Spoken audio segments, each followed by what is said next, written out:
Hi everyone, and welcome to this, I think, 7th episode of Between the Grooves, the vinyl collection. This episode is 1982. So let's just dive straight in, shall we? So the first album, my girlfriend at the time, and I was 13, 14 at the time, bought me a single from this album because I said I'd liked it. It was a really expansive sound, which is what I liked about the song. The song was called Him, and it had this really big, almost orchestral, sweeping soundscape to it, which I really liked. And so I then bought the album. So this is Quartet by Ultravox. Not the biggest fan, I suppose, of electronic music per se, and I think Ultravox would be considered to be in that genre. What's interesting, of course, is that Midge, one of the main songwriters and musicians within, probably the most famous guy, I suppose, in Ultravox, Hymn of Live Aid fame, he was actually a guitarist. And he stepped in and did a tour with Thin Lizzy. He had to learn all the Thin Lizzy back catalogue and sort of on the flight over, which I think sort of surprises people thinking about. But he's a multi-instrumentalist. But at this sort of time, Ultravox were much more clearly using synths and electronic equipment to make their music. And this was their sixth album. And it was produced by fifth Beatle George Martin, which I think helped create this this lush sound of the album. To be fair, sort of later criticism of this album is that it's almost too sort of clean. So in retrospect, many people were sort of saying it was sort of too polished. And it kind of got rid of any of those sort of rough edges, which other people would say, you know, they kind of liked it on the earlier albums. But I really like this album. It has the single "Reap the Wild Wind," "Hymn," "Visions in Blue," and "We Came to Dance" is on this as well. I really like this album. It was very different to a lot of the stuff I was listening to, but as I said, you know, it had that kind of lush orchestral sort of soundscape, which you know, I always like a big sort of sounding album. To be fair, I did listen to this fairly recently, and it was a thinner sound than I kind of remember. But I think a lot of albums in the 80s. Ended up sounding a little thinner than maybe their predecessors in the 70s. But I think this is worth a listen. I think it's probably one of Ultravox's best albums, especially like, as I said, Reap the Wild Wind and Hymn. This was obviously after the big hit Vienna and what have you. So really like this album. Worth checking out. Ultravox with Quartet. Now, I was absolutely obsessed with this next album when it came out. This is a debut album from this band, produced by Buggles star Trevor. Anybody remember Buggles? Video Killed the Radio Star. He was responsible for that. Trevor Horn was responsible for that. And he produced this album. He went on to produce bands like Frankie Goes to Hollywood as well. Kind of notorious for making kind of like a big sound. But with this album, he absolutely threw the kitchen sink at this album. Talk about, you know, lush sounding. It's got, you know, orchestrations, violins and brass sections on it. It's got a really big, beautiful sound, and it's really beautifully put together. I also think this album, which is The Lexicon of Love by ABC, really excited actually because ABC are performing this album in its entirety with full orchestra in Brighton in November. I'm going on tour, obviously. I'm seeing them in Brighton, so really excited to see that. have seen ABC before. I think it was just Martin Fry, the lead singer, this guy here, this smooth looking dude here, at the time that I saw them. And there's a story where I'd had a few beers because I kept on buying drinks for my then wife, who then was subsequently late, and I'd keep, so I'd drink her drink as well. And by the time ABC came on, I'd had a few, and I remember shouting at Martin Fry that I loved his shiny shoes, and I was right in the front row as well, and he basically avoided me for the entire. He wouldn't come anywhere near that side of the stage. Some weirdo shouting weird things. But I love this album. Absolutely adored this album. Couldn't get enough of it. Played it to absolute death. The songs you'll probably know from it are Poison Arrow, Tears Are Not Enough, also The Look of Love, Part 1, and All of My Heart. All of Heart still remains one of my favourite songs. So say it's a really beautifully lush album. It's often ranked as one of the greatest or best albums that was produced in the 80s. It's really worth it. I still listen to it today, still get a thrill and a kick out of it.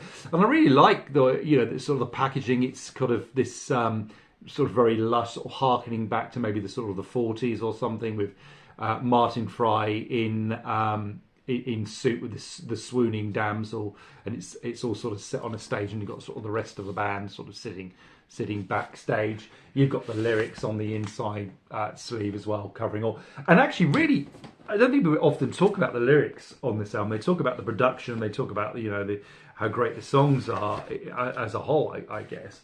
But I really like the lyrics. They kind of hark back to that sort of previous time. It's got a sort of kind of a sort of a 40s kind of vibe to the lyrics as well.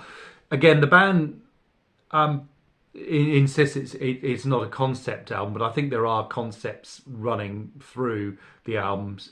Obviously, it is an album about relationships as such, but I think more to do with trying to maintain relationships, really. But yeah, great album. ABC's Lexing of Love. Totally obsessed with that album when it came out. My older brother Mark, actually, I think was the first to bring it up. Again, I've talked about this. I don't see my brother Mark is not someone I think that you would consider to be a music buff. He's not particularly into music. He's into his football. But I've talked about him introducing me to a lot of stuff like Supertramp and the Police, and he definitely introduced me to ABC, because I think he brought it home from he was in the Navy, brought it home from work, and that's where I got to listen to it. But obviously, I guess it was all being played on the radio anyway. So, but I think that's probably where it all stopped for me. Getting recommendations of my older brother. Did have recommendations from my other brother Paul, many recommendations, and we will cover that in a moment. So this next album, very important album to me. It's also a very important album to my wife Kate as well. When we have have friends around, we listen to albums, play sort of music, this will invariably come out. At least one track from this will invariably come out, and we'll dance around the living room to it.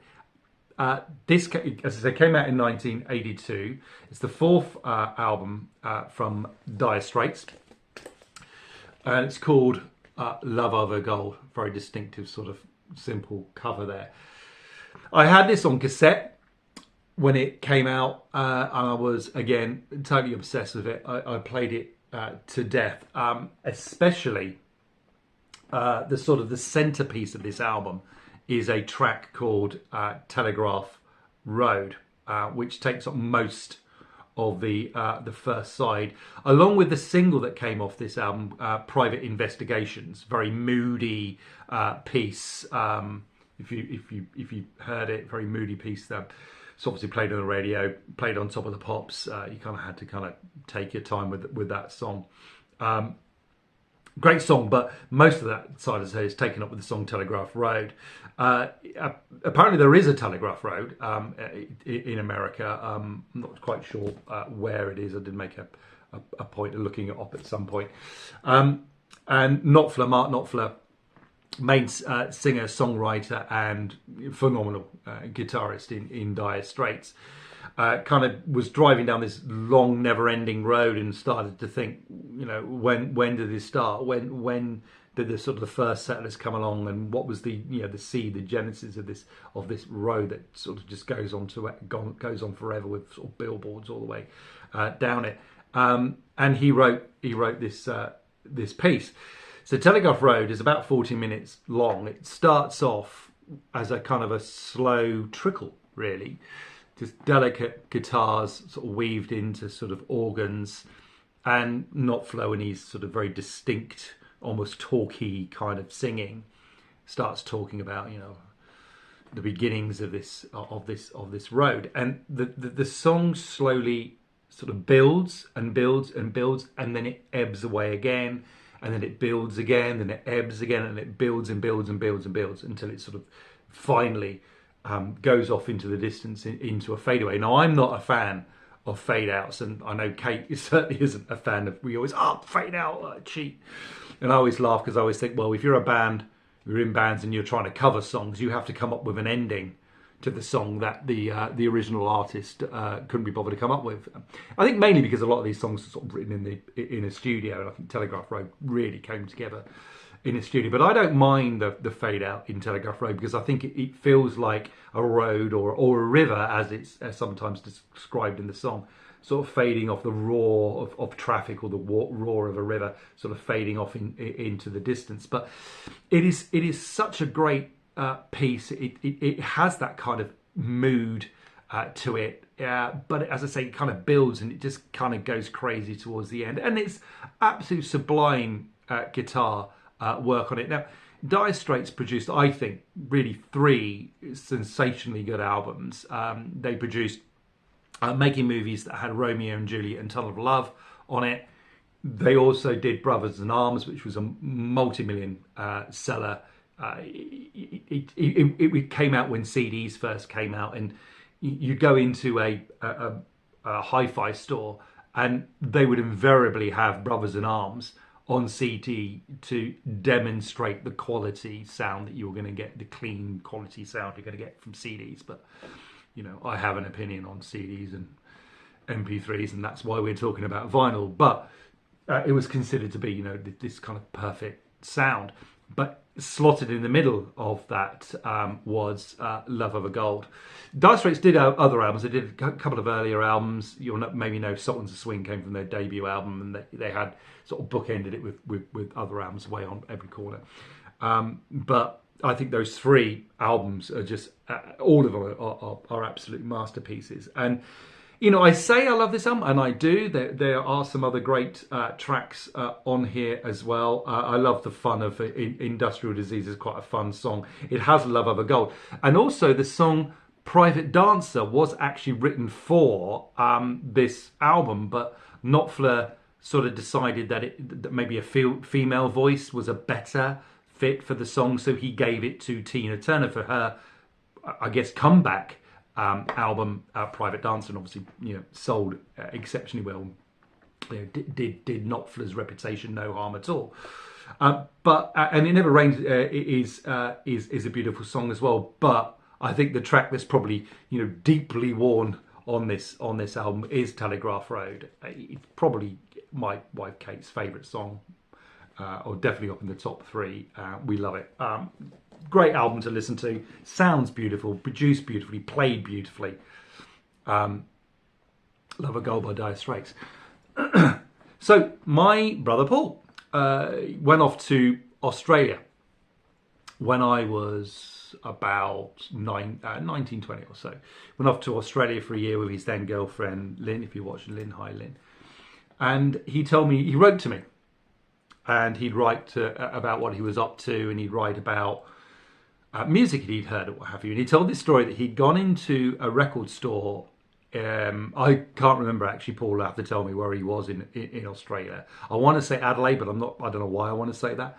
But he went into a store, and there was this song playing, and it made Paul just stop, in this shop and just listen to this incredible song that was playing over the shop's hi-fi. And he said he was just really struck not only by the sort of the intensity of the song, but he was really struck about by the vocal, by the singer, who was just absolutely belting this song, and he had to know who it was. So he went up to the clerk and said, "Mate, who is this?" And the guy looked at him as if, Paul was insane, and said, "It's Chisel, mate." And Paul said, "There's a band, the band's called Chisel?" And the guy, "No, mate, Cold Chisel." And Paul said, "Okay, they sound great." And guy goes, "It's Barnsley, mate, Barnsley." And the thing is, I have to understand that Cold Chisel, which is the band that was playing and the song was playing, was Bow River, are an absolute musical legends institution in Australia, one of the biggest bands ever in Australia. You may as well say the Rolling Stones or the Beatles or Elvis or something like that. And Jimmy Barnes, the singer, even bigger, really. He went on and had his own solo career and became, an even bigger sort of legend. But outside of Australia, maybe not so well known. So I'm really, really pleased that Paul wrote home and said, "You've got to find some Cold Chisel or some Jimmy Barnes albums." And I did go out and buy Jimmy Barnes albums first, but then after a while, I started picking up the Cold Chisel albums. So this is Cold Chisel, and this is Circus Animals. They had produced an album which was huge in that part of the world called East, and it was quite a commercial album, and it made them, sort of superstars mainly in their country.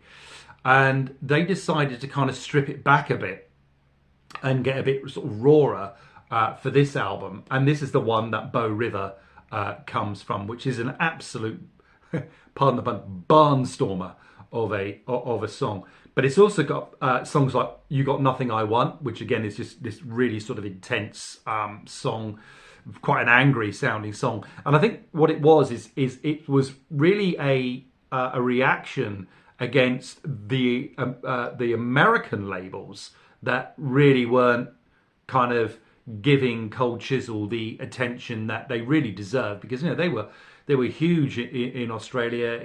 There's no reason why that they felt they couldn't have had a little bit more of attention from the record label in America, but they didn't. So "You Got Nothing I Want," and a lot of this album is kind of reaction against that.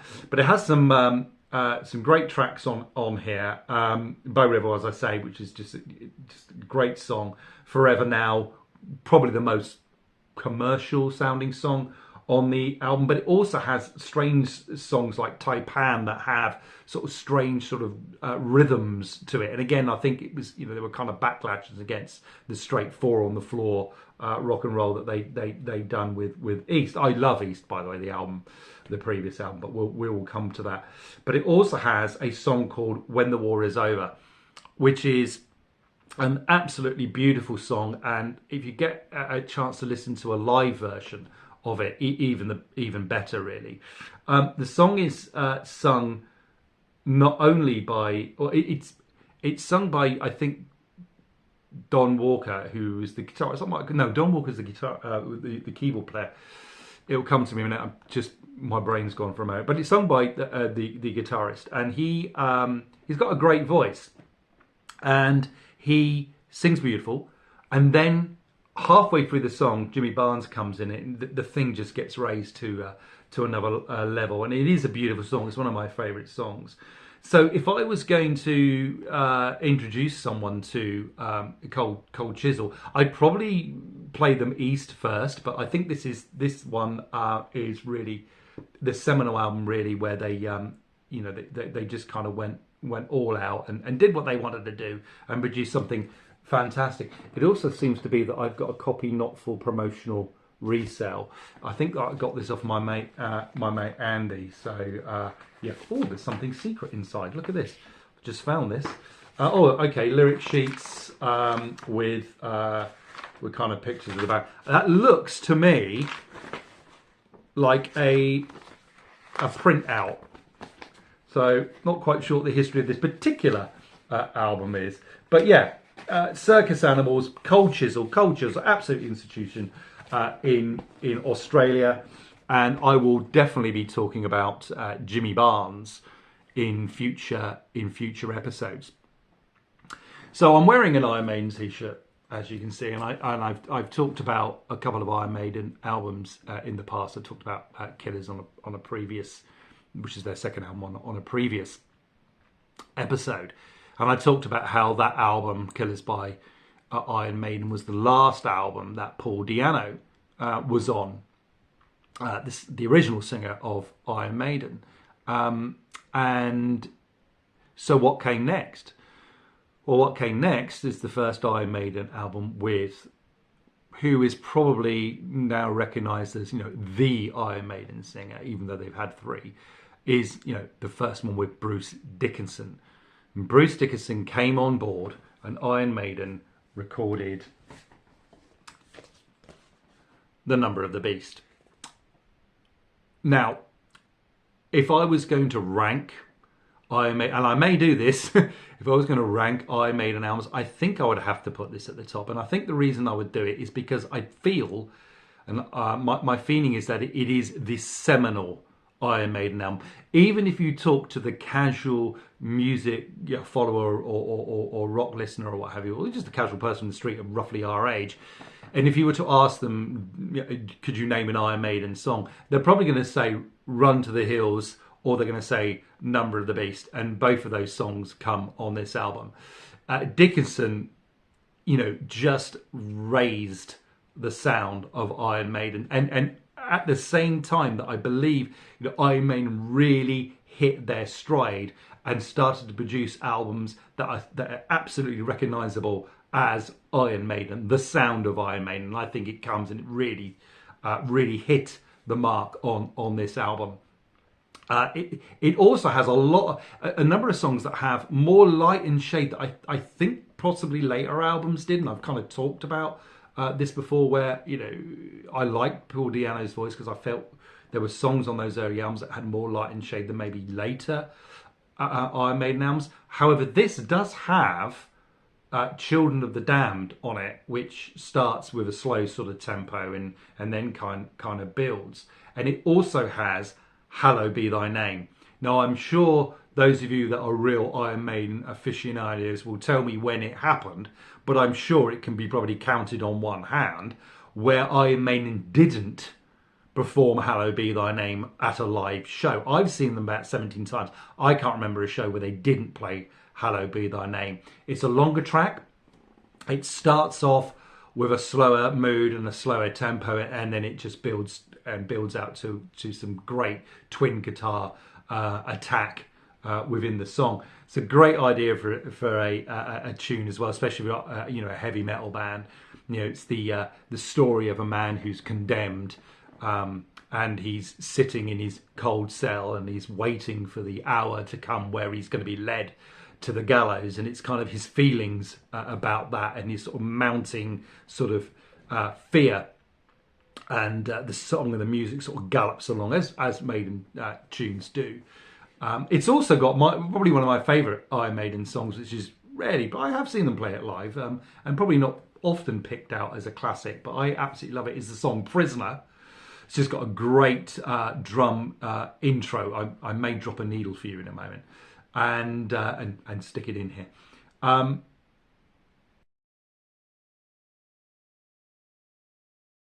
So there you go. And also, as I say, it has Number of the Beast. It has a Run to the Hills on it as well.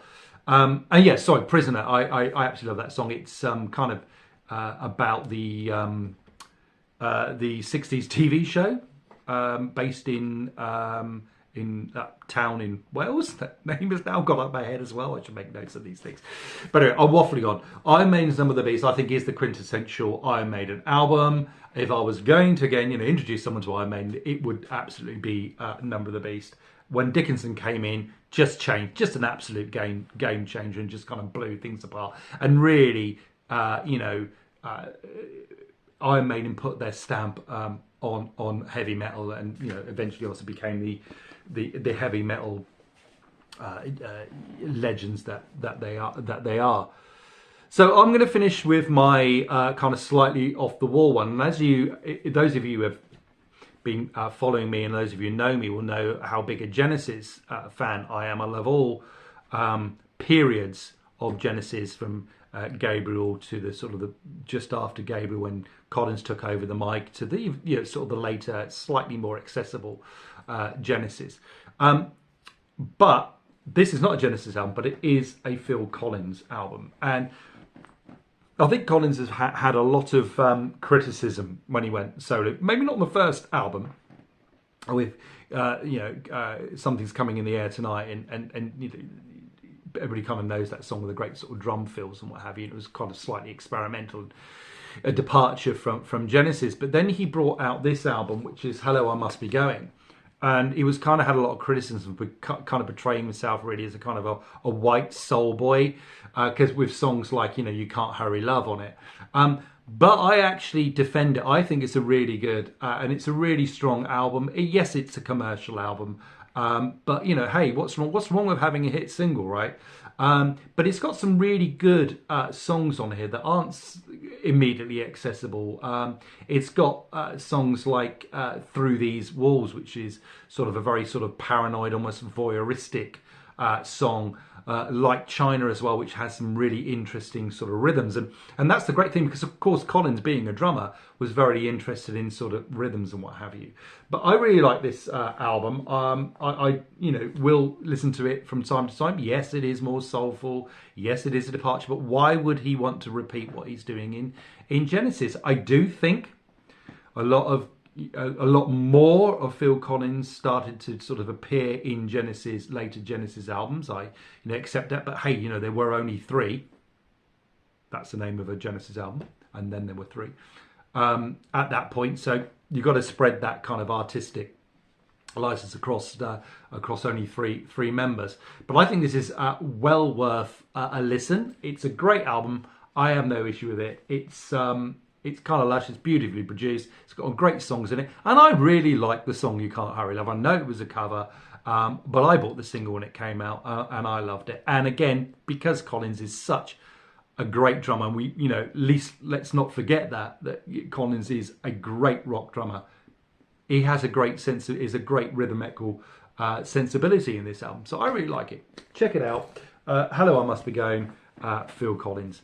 Okay, guys, well, again, I hope you've enjoyed this episode. As always, please subscribe. And as always, be good, be kind, be truthful, and be free.